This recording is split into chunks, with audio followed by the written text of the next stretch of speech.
घोड़ा, गधा, बिल्ली, खच्चर सब पानी पी रहे हो तो समझ लेना कि दूसरे वाले छोर पर शेर पानी पी रहे हैं। ये शेर के डर से हुआ है। हम सब कहते थे कि जोड़ियां तो आते हैं, और मैं जब उन्हें भाषण करते देखती हूँ तो हमेशा थोड़ा ताव दिखाते हुए भाषण करते हैं, ऐसे ऐसे आस्तीन चढ़ाते।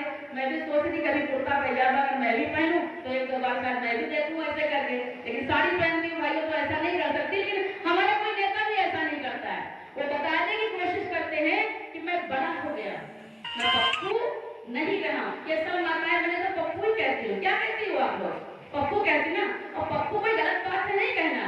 जो बड़ा दुलारा प्यारा सीधा करकर कोई काम धाम नहीं लड़का करता है तो ये पप्पुआ है। अरे जाए छोड़, पप्पुआ है तो ये पप्पू कहने का काम उसको कहती हूँ। तो जब ये समझ में आ गया कि अकेले अकेले बात नहीं बनेगी, पहले क्या किया, 4 साल बाद उत्तर प्रदेश को ठगा। तो ठगना ही जिसका चरित्र रहा, कहते हैं माया महा ठगनी हम जानी। ऊंचे ऊंचे ठग जिनकी ऊंची ऊंची साख, उनसे भी माया तूने ठग लिए 50-50 लाख। तो मायावती का चरित्र नहीं समझ में आ रहा है कि मैं कहाँ हूँ। और तब मैं कहती हूँ कि मायावती जी जरा संभल के, गठबंधन आपने किया है, आपकी मजबूरी होगी या आपके दिमाग की देन होगी, आपने कुछ समझा होगा, लेकिन जरा संभल के, क्योंकि व्यक्ति का नेचर और व्यक्ति का सिग्नेचर दोनों कभी नहीं। और राहुल भैया ने पहले कहा जब एक बहन जी अपने घर में है तो इस वाली बहन जी से कहा हम गठबंधन करें, इस वाली बहन जी को आगे ले आते ले, ठीक है, अच्छी बात है।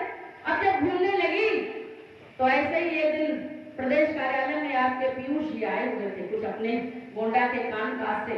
हम और पीयूष जी बैठे थे, कुछ पत्रकार आए और पूछने लगे, कह रहे पीयूष भैया ये जो प्रियंका गांधी आई है चुनाव में, इससे भारतीय जनता पार्टी पर क्या असर पड़ेगा? तो पीयूष जी बोले बहन जी बगल में है, बहन जी का मामला बहन जी से ही पूछ लो, हम क्या बताएं, ये बहन जी बताएंगी। तो उन्होंने मेरी तरफ इशारा कर दिया।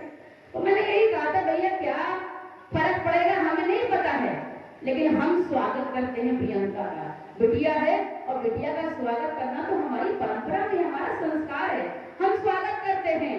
और इस बात को लेकर बहुत खुश है, पीछे से ताली बज रही उतरौला वालों की कि हम बहुत प्रसन्न है। हमारे नरेंद्र मोदी जी ने ये नारा दिया था बेटी बचाओ और बेटी पढ़ाओ।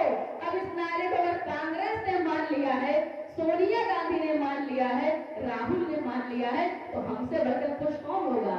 नारायण बेटे को पीछे करके अपनी बिटिया को आगे बढ़ाने का काम आदरणीय नरेंद्र मोदी जी के कहने से किया है। यह बहुत प्रसन्नता की बात है, हम लोगों के लिए बहुत खुशी की बात है। अब बिटिया घूमने लगी पूरे उत्तर, कोई भी नकारात्मक कोई समाचार को फैलाता है तो हमारी ड्यूटी है कैसे हम उसे सकारात्मक। 10 से 12 हजार मैक्सिमम 10 से 12 हजार दैनिक जागरण आता होगा जो लोगों के घरों में जाता है। हिंदुस्तान की बात करें सेकंड नंबर पर, तो हिंदुस्तान भी हम अगर 4000 मान ले, 5000 मान ले, तो 12, 8, 20, 5, 25 और राष्ट्रीय सहारा मुझे लगता है 1000, 2000, 1200 होगा। तो इस तरीके से 15, 16, 20 लगभग 15 से 16 लाख वोटर्स होंगे। 17.5 लाख जो वोटर्स है सबके हाथ में मोबाइल है। आज आप कह सकते हैं समाचार जा रहा है तो गोंडा में हमारे पास वोटर्स ही 17.5 लाख है।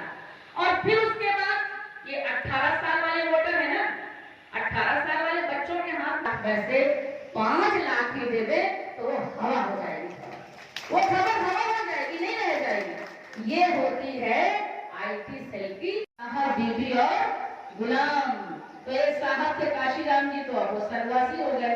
एक बीवी मायावती और बाकी के बाकी सारे मंत्री विधायक सब गुलाम, सब नीचे बैठ जाओ बैठ जाओ।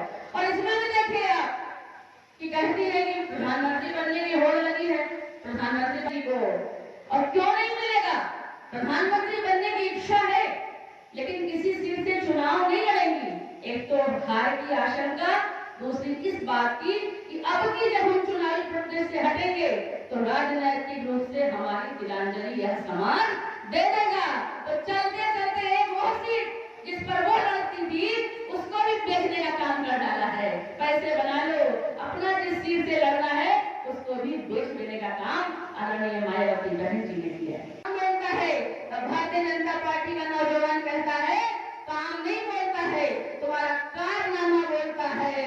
और अगर काम बोलता तो फिर हाथी का गोबर उठाने की तुमको जरूरत है क्या पड़ी? अगर काम बोलता था तो हाथी का गोबर उठाने की क्या आवश्यकता थी भाई? गोबर लिए घूम रहे हो, जगह जगह उस पर सर पर रख रहे हो, उसको बड़ा इज्जत देने का काम कर रहे हो, मंच पर बैठाने का काम कर रहे हो। तो मित्रों, ये सारे स्वार्थी गठबंधन है।